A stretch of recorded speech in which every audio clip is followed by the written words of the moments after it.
Last year, I released a sketching masterclass called Sketching with Frank. Now, that was a complete course designed to teach people how professional car designers sketch and think.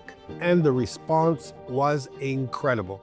In our digital age, and with the emergence of AI and other tools, being able to hold and use a pen to channel an idea from your mind's eye and onto the page is at risk of becoming a lost art.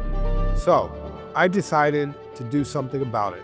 Over the coming weeks, I'm going to be releasing an abridged version of the course here on YouTube, completely free, so that anyone, anywhere in the world, can learn the fundamentals of automotive sketching.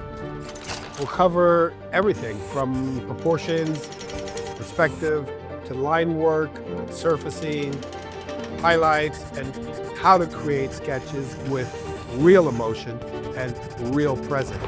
Great car design isn't magic or digital wizardry. It's a distinctly human process, and sketching is the first step. So whether you're a beginner, a student, or maybe just someone rediscovering a passion for drawing, this series is for you. So make sure you hit subscribe, grab a pen, grab a sketchbook, and let's start sketching.